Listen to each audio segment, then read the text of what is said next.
Profitability is the number one financial goal, or certainly should be amongst your number one financial goal.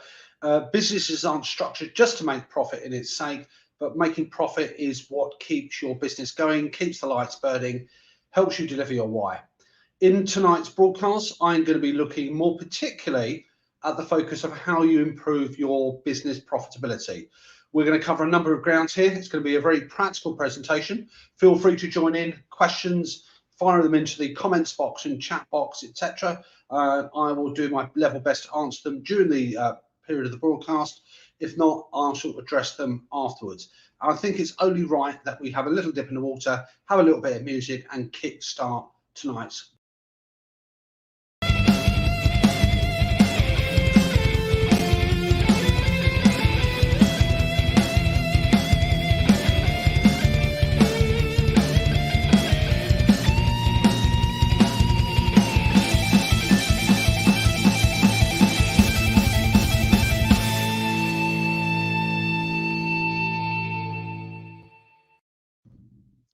Good evening to you. My name is Hamoud. I'm an accountant of over 26 plus years. Very proud of that fact. Been running my own businesses for 26 years.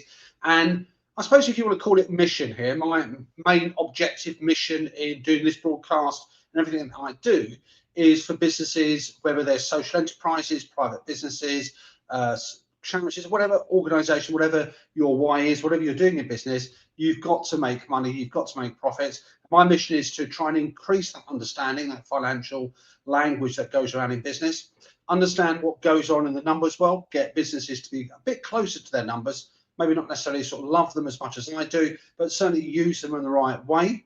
Numbers by themselves don't dictate that, but it's certainly your best friend in business. They don't lie to you, they'll always be there for you. Obviously, if you to save tax, save time, money, and improve what goes on in the biggest battleground in your business, what goes on between your ears. Now, tonight's broadcast, as I said, is on how you can improve your own profitability. And I make no secret of the fact that making a profit, irrespective of what type of organization you are, whether you are a social enterprise, a charity, a private business, a freelancer, sole trader, however you're structured, however you see yourself here, making profit is an absolute must. And what we're going to do is to focus on some techniques and tools and other things that we need to do to actually make that happen. Now, my usual style, what I like to do, I've got a bit, not quite death by PowerPoint, a few slides just to make sure that I stay in the lane, make sure that I focus on the things we're going to do tonight. I'd like to illustrate a couple of points later on with some number work there as well. Keep it very simple. If there's anything you like the look of, by the way, that you'd like me to share with you beyond what's on the broadcast, well, you've got a number of ways of doing that. You can either obviously drop me a line directly, watch out for the feed that's coming through on that wonderful ticker tape at the bottom of the screen. Number of ways to reach me. I have a podcast, YouTube channel. I do regular weekly blogs just to share information in a non-technical way. There's as I said, there's a number of contact points down there. So all those resources are free. You don't have to be a client of ours to actually enjoy those. So dip into those. There's lots of information that's going to be there that's going to be of value for your business, whether you are an established business, whether you're in a growth business, whether you're just starting up on your business journey, there's something there to tap into for everyone. Okay, that's enough from me on that intro. Let's just crack on with tonight's broadcast. What we're going to do here, I'm just going to go into a little background here, tucked away in the corner, and this is what we're going to be covering and looking at for this evening over the next 20 minutes or so. Okay, let's see if it comes up. There we go. Well, isn't that pretty dramatic? So for me, one of the important ingredients of improving profitability is the culture and the attitude that you bring to the party, what's going on there, the culture in your own business, your own mindset, and the systems that you have internally as well. It's all very well to theorize about how to make profit, but if you're not geared up both in there, and that includes your team as well, by the way. So if you have a team that you're working with, they've also got to be part of this dialogue. They've got to be part of this approach. If you do it by yourself, then you're going to find it's an uphill struggle. It's a bit like pushing water uphill. It's going to be quite challenging, to put it mildly. Systems. This is not a technocratic presentation, by the way, but ultimately everything we're going to talk about when we dip deeper into the idea of profitability, the idea of different types of profitability, how we can use those, how we can look at things later on in this session about sales matrices. You need somewhere to be able to capture, record this information. And if you can't do that, then everything we're talking about is largely pointless. If you're not at that stage, by the way, it doesn't mean that you can't get there. But again, you need the tools to actually help you get there. So bit of mindset, bit of tools, and you're actually on your journey very successfully. Can I please emphasize, this is never an easy achievement. So anyone who thinks, that you can make profit by doing 3 simple steps and you arrive at that unfortunately is a bit of a falsehood here. Doing anything in business successfully, whether that's making profits, whether it's satisfying customers, requires hard work, requires energy, and it's not typically an overnight success. These things take time, and these take time. So you might have things going on at the moment that you need to fine tune, revisit, reevaluate. You may have some behaviors that need to be modified and changed. Those things do take time. What else are we going to look at? The key to going forward to improve what you're doing at the moment, to actually have an idea about which path you're going to go down, you've got to have a good understanding of what's going on at the moment. So analysing where you are currently is really vital to understand how you're going to go forward here. So we're going to, again, have a look at that, about what do I mean by what's going on. And when I was doing this session tonight, by the way, when I was planning it, about how to improve profitability, I could have literally written something equivalent to War and Peace about all the different methodologies, the different ways that you can improve your profitability in your own business. What I'm going to do is just to dip our toe into the water. We will get a bit wet, but we will come across some techniques and some tools, some approaches here. And there's lots more that we can add to that, and we're going to do that in future broadcasts. If you guys are out there, by the way, hopping on, you've just come across this here, hopefully you can stick with me. Put hashtag replay in that comments box so I can pick up and know you're there. And we're going to look at something called costs and margins. One of the things that finance people love to do, they love to use different terminology. This idea of margin, I'll explain later on, is just another term that's commonly used in business, and it refers to profitability, or profits, I should say. So having a good handle on what they are is good. You don't need to be a mathematician to resolve these, by the way. You don't need to be a qualified accountant. You just need to have an awareness. You need to have access to those tools here, and all the heavy lifting and all the number crunching can be done on your behalf by technology, a bit of brain power up there. So don't be daunted by this, because numbers are the things that you find slightly wary.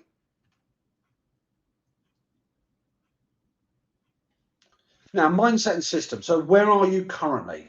And I've broken this down into 3 aspects. First of all, there's the mindset of yourself and your team. What's your approach to improving profitability? What's your approach to actually connecting with the numbers in your business? If you're focused mainly on driving sales, if you're focused mostly on delivering good customer service, which is all grand and should be done, if you're not really connecting with the numbers, if you're not really putting your tactics into operation, if you're not really investing in terms of time, energy, and resources to develop what you need to, then your attitude is a bit wonky, and you need to transition from that, maybe cruelly forward a hobby type business, and you need to take that seriously. So, reevaluate where you are in terms of your own attitude. Do you have systems? Now, it never surprises me these days that if you were to ask yourself the question, how much profit are you actually making at the moment? Could you tell me relatively quickly? Could you tell me how much profit you're making by perhaps the type of things that you're selling? Do you know how much profit you made in the last week? Most people would probably say, I'm not quite sure. And what we must be careful of, by the way, do not confuse profitability with how much money you're charging your customers for your time and expertise, for your products. We're talking about the profits, which is a slightly different meaning to the value of the sales that you're making. So the value of your invoices out to your customers, the value of what you sell your time and expertise for, the value of the products that you're selling on to in a retail space or a wholesale or a private space, then it's not that aspect we're interested in, it's the actual profitability. And if you don't know the answer to that question, then I suggest there's something a little bit on the weak side in your business that you need to resolve. The good thing is, certainly in the 21st century where we are in 2021, the cost of actually changing that to have a good number system that can actually track what you sold off your website. It can do things like connect up to all your social media platform. It can connect up to your shopping carts, your PayPals, your Square apps, all your digital platforms. The ability to, where we're moving more to an e-commerce type world, the way that we sell things to customers, all the different payment systems, we have good ecosystems here that can grab that information and make it much easier. And literally, from the price of a cup of coffee to potentially a gin and tonic here, the investment costs are not that significant.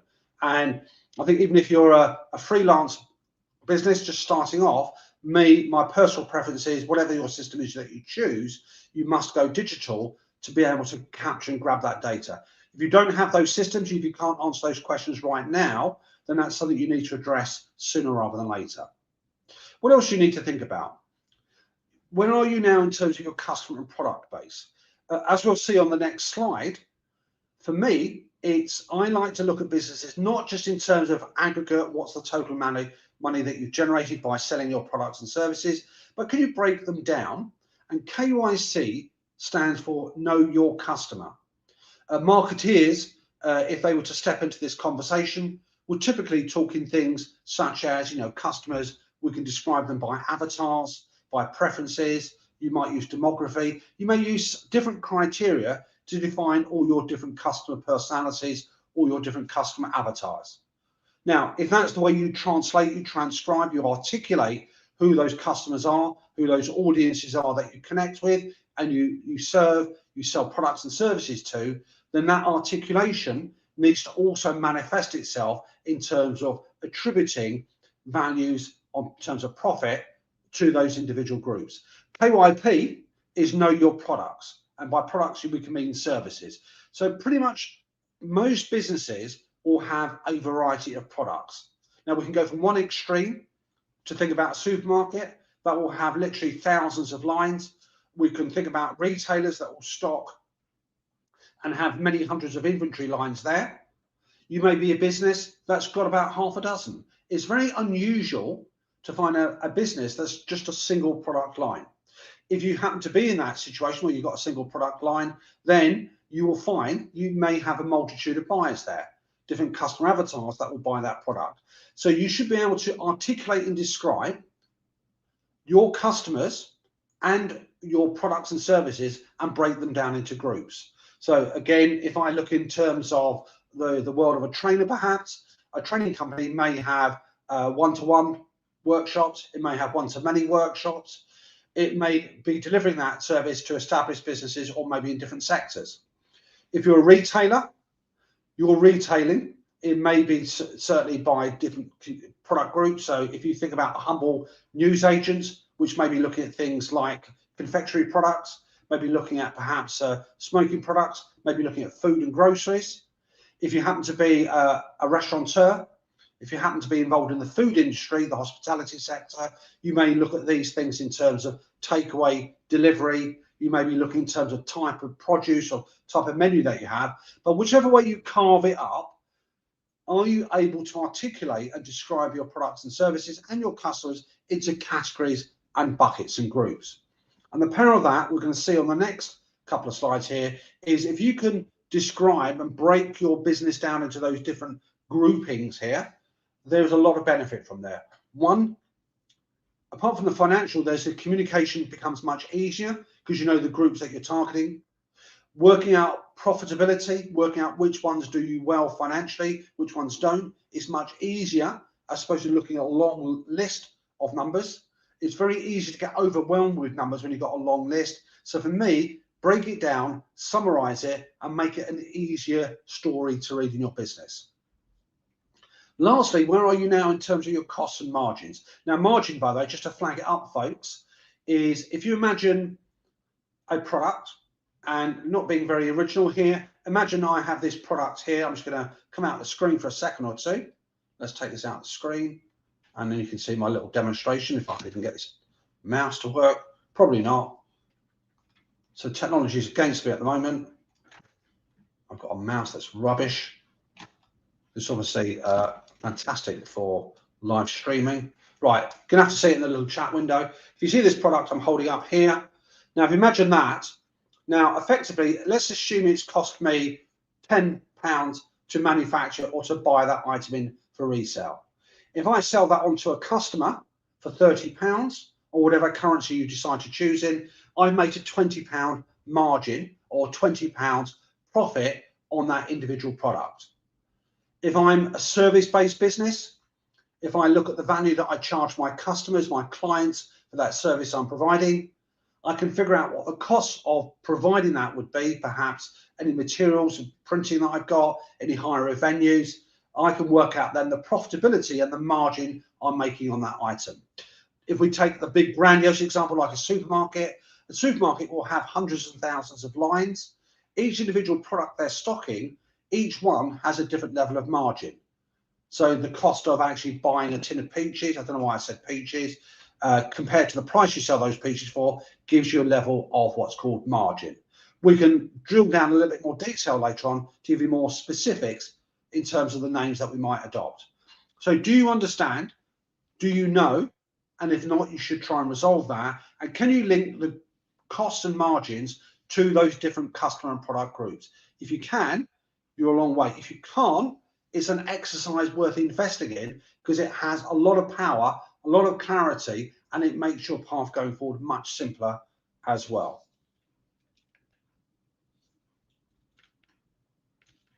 Okay, let's go. Where are we? All right, folks, just talk amongst yourself for a second or two. This old, just like never work with animals or children, everything live tends to go a little bit wobbly. Now, when I talk about groupings, I will typically divide this into two facets.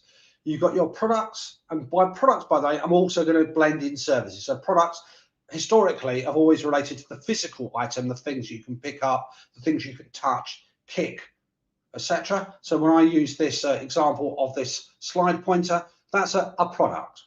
I would use the word concept of product and service for the purpose of this presentation. I'm going to wrap them as one of the same.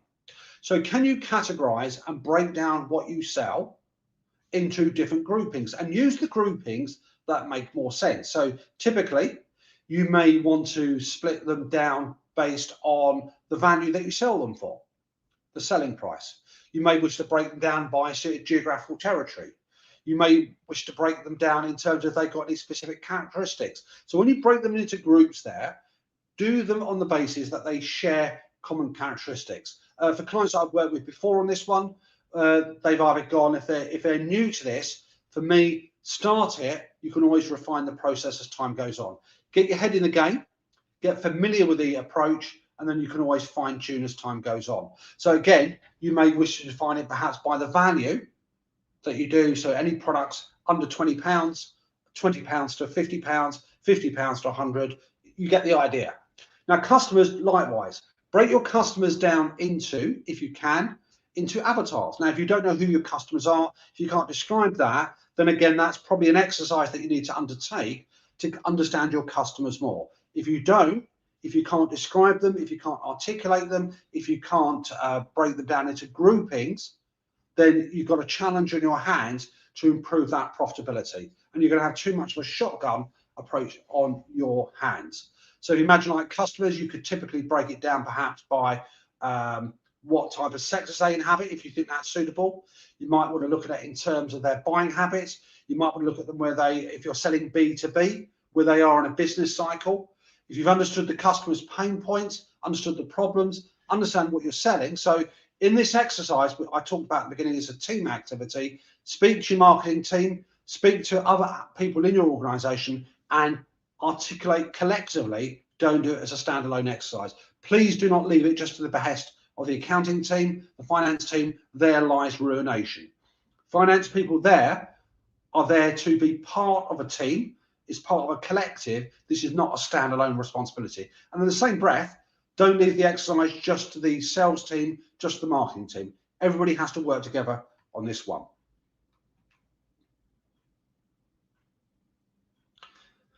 Now, one profit that is very often used in businesses is what's called GP, and I don't mean Grand Prix. It stands for what's called gross profit. Other terms exist, which I'll mention later on, but this for me is probably the more important profit that you will face. And typically in business, you will have something called a gross profit. And then after you've taken off all the costs of supporting the business, the cost of running the business, you're left with something called net profit or operating profit. Again, other terms do exist, but that's the ones that I've commonly encountered. So what does it do? You look at the level of sales that you've got. You look at all the associated costs of that product, that service, and the difference between the two gives you your gross profit. So again, if we dip our toes into the water of a variety of industries, I could be a restaurateur who's got a meal. The selling price of that meal is 20 quid. The cost of the ingredients, the cost of all the associated costs of making that meal has come to £5. I make £15 for each meal that I sell. If I'm a logistics company, I might look at a delivery that I'm making in my wagon, in my lorry. It might be that I look at the value of the load, the trip that I'm making to a client, whether I'm charging per mile or per journey, look at the cost of the driver's wages, look at the cost of the fuel, and that gives me a gross margin. If I'm a service business, if I look at the value of what I'm selling my time and energy for, take off all the costs associated with that. So maybe there's some costs of freelancers coming in, some printing of materials. If those costs are closely linked, the difference is your gross profit. Just as a heads up, folks, other terms that you may come across that have the same idea is what's called contribution. Now, the reason why lots of people in business focus on gross profit, because that is a number that is more manageable by you as a business owner compared to the final profit. So this is the crude idea. The more you sell, the gross profit goes up accordingly. The less you sell, the less gross profit that you make. Now, the other key thing that goes with this is all businesses will have costs that they will incur. Now, my personal view is how they're described for the purpose of the year-end exercise, the compliance exercise is great, but that's not very useful for managing your business on a more day-to-day, week by week, month by month, year by year basis. So the way they're described in your typical accounting system is useful to a point, but the power of digital technology is such that you can re-articulate and re-express them. Now, across this idea here, accountants typically are very simple creatures, tending to think of things in a very simple linear fashion. This is more a representation, by the way. This is not an exact science in saying it's going to go in this fashion. So across the bottom on this simple chart I'm going to show you is something called activity. So all businesses express what they do in terms of activity. So, for example, I come back to restaurateur again. The activity is measured in terms of number of customers coming through the door or the number of meals that are served. A logistics company will describe its activity about the number of journeys undertaken or the number of miles that it travels. If we look at perhaps a motor mechanic, they will describe their activity based on the number of services carried out, the number of repairs carried out, the number of customer jobs, the number of clients coming through the door. A hospital would see its activity measured in the number of procedures, the number of operations. So all businesses can be described in terms of activity. And this, for me, is a really powerful way to look at your business. Have a think about how you would describe your own business and what activity would express best what you do. A manufacturing company, I'll give you one more example, may express its activity in terms of the number of units of product or the number of products that it actually makes. Now, against that, we have costs. We can't avoid them. All businesses have resources and costs, and this is what tends to happen. Some of those costs will fluctuate based on how much of this activity you carried out. So your logistics company, the more miles that it travels, the more journeys it undertakes, it will incur more fuel costs as a result. It will incur more drivers' wages because drivers may be paid by distance or by day or by hours. If you think about a mechanic, the more services they carry out, the more components they use to put into that car. A hospital, the more procedures, the more operations it carries out, then the greater the level of the medication, the pharmaceutical products that will consume as well.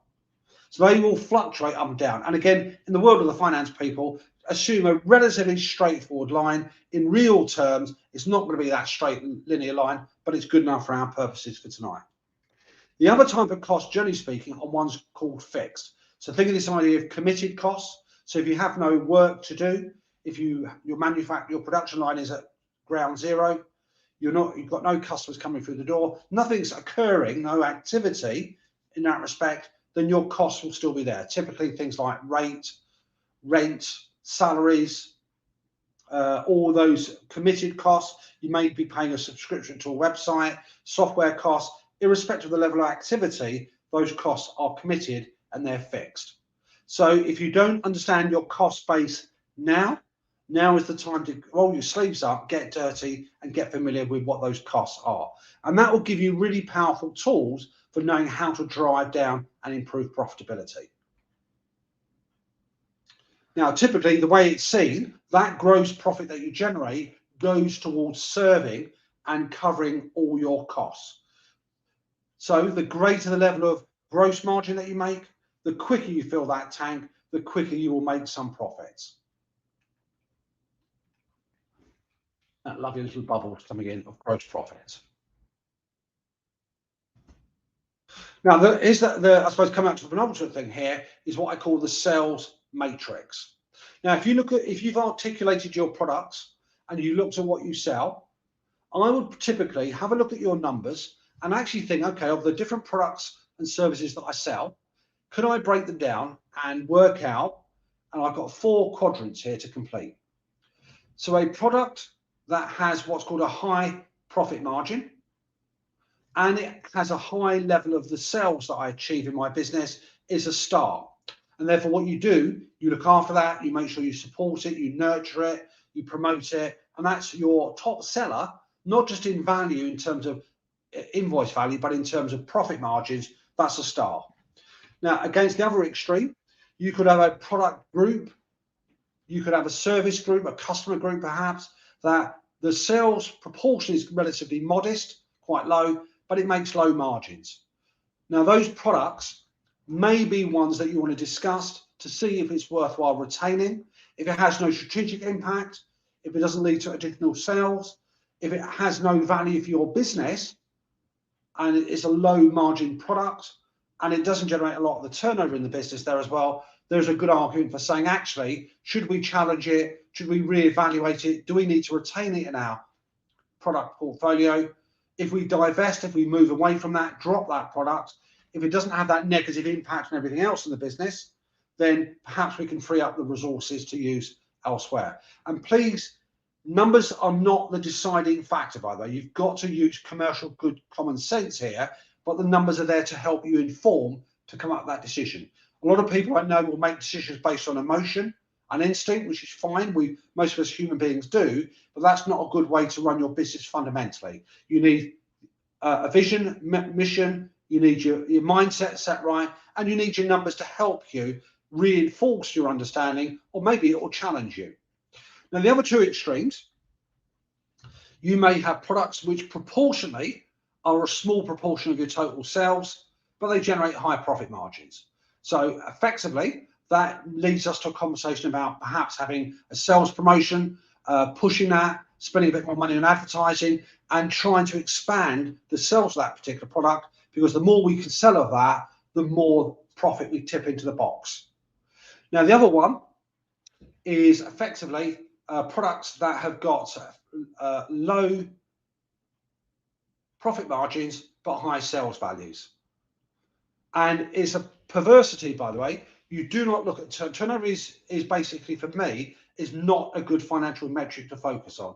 It's a nice measure, we can see it easily, but actually you want to be looking at the profit that you make from the transaction, not the value of the sale. And you may find that you've got products which don't have a high ticket price, but actually if you look at the resources, the cost matched to it, they generate good margins. Now, perversely, you may have high ticket items, high values, but actually they don't actually generate a great deal of profit. If you look at the resources you invest in to deliver that product and service, is quite low, and therefore you've got 2 things to think about. One, is there an opportunity to address and challenge the costs?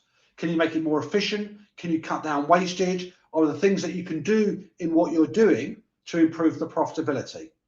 Can you buy better? Can you work better? Are there things that you can do? And these aren't overnight things you can do, by the way, but it's actually understanding this and then having a tactic and a plan to make it come better. Perhaps it's something you can do on the selling price, but those are what you might call questionable products, and we need to revisit and see what we can do. Now, folks, I do want to last few minutes here just to dip in a little graphic calculator.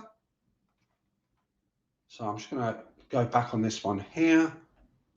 I'm quite finished. My excitement got carried away, and I've got a nice little sheet to share with you. Be careful how I illustrate that. Now, hopefully that comes across here. Now, I talked to you earlier on about saying, understand what you're doing at the moment. And here we've got a situation, we've got a fictional company that's selling 4 products.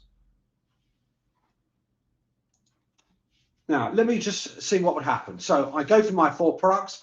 I've broken them down into 4 groupings. The IHN stands for I hate numbers. And let's assume my first product retails for £20. And by saying retailing, if you are VAT registered, make sure you exclude any VAT from your calculations.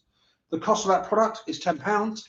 That means I made a £10 in cash margin terms, percentage that's 50%. Let's carry on with the remaining products there. So I've got a £15 product. I've got £9 its cost of buying it in or making it, or match to it, 18 and 8. Let's finish off with a product that's 25 and 11. Now, a few things to observe. Obviously, when it comes to the heavy lifting, spreadsheets serve themselves very well. There are lots of other applications and softwares that you can use to do this here. The key thing is to understand. Now, if you look at that, we've got 4 products, each generating a different level of cash profit and each generating a different level of percentage profit. Now, let's assume, for argument's sake, I sell 500 of those, 750 of those, 1,000 of those, and let's say 750 of those. Now, again, obviously, I'm just putting the numbers in raw. You need to make sure you've got the systems that can capture this information and then feed it into the calculation. If you're interested in sharing this model, by the way, I'm more than happy to share it with you. Drop me a note in the comments box and I'll make a copy available to you and you can adapt it accordingly. Now, this is where I am. As you can see here, this is the proportion of the product that you sell. And what I'm able to do once I've got a handle on my profit margin, I can actually think if I want to generate more profitability, well, one thing it might be is to say I could actually play around with the pricing on the product. Let's say, for argument's sake, here, we decided to give a bit of a price reduction on a couple of them. So we might encourage people to buy more. And again, avoid using the word discounts for that psychological impact it makes in customers. So we've got a couple of discounts we're going to give. And let's assume that stays neutral and let's give another discount of 10%. Now we go to look at our product composition. We've looked at where that product sits, our services sit, and we think we can make some form of cost reduction as well. And let's say, for argument's sake, 5. We're quite ambitious on that one. That's quite a low margin product. Let's say we've got very little wiggle room there. The mechanics of this doesn't really need to bother us. And lastly, if you wish to go that crazy, you might want to think about what's the impact on your pricing policy. Does that encourage people to buy more? If it's not price sensitive, so again, that's where you need to bring in your marketing team. Again, you may or may not wish to look at that in more detail. I'm going to revisit this model, by the way, on a future podcast. I just want to dip our toe in the water to see where we are. And let's assume you could talk to your marketing whether that has an impact on the sales that you make. The sales go up, they go down, they stay neutral. Now, the beauty is, if you look at the bottom, you can see the impact on a strategy and an impact, what it makes on the overall profitability of your business. The key thing to come out of this is to make sure you've got a good handle on what your margins are. And if you have got what I call more than a single product, you need to understand the relationship that what you sell in the different proportions of different compositions have an impact overall. Let's take that out of the stream. If it comes out the stream, probably not. There we go. Fantastic. All right, folks, I hope you found that useful. I'm going to be revisiting the idea of profitability. As I said, there are tons of methodologies out there. There are loads of ways to improve that. And here's my takeaway. Make sure, if it's not something you do actively, to look at where your profits are lying, what products are generating the profits, which ones aren't, which customers are doing that, then start laying the foundations now. Number two, make sure you've got good number systems in there. Typically, if you're a digital person, which I am, even if you've got just an online business or not, you really do need to invest in the technology that captures and does a lot of the heavy lifting for you. Now, I have my own personal preference for systems. It's something we do quite actively in our own businesses and for clients. We're very much big fans of things like Xero. It has a big fit to ecosystems. This isn't me about advertising a particular product, but it says get your house in order. It's about changing your mindset and articulating your business, but thinking more in terms of the groups of products that you have, the different services that you offer, clustering them, and making sure you can measure their progress financially. All right, folks, hope that's been useful. Drop me a comment if you want any of these resources that I've shared. Give me some feedback. If you liked it, fantastic. If you haven't, tell me why, tell me so. Until next week, folks, have a brilliant week, and I'll see you on the other side, as they say in the world of live broadcasting.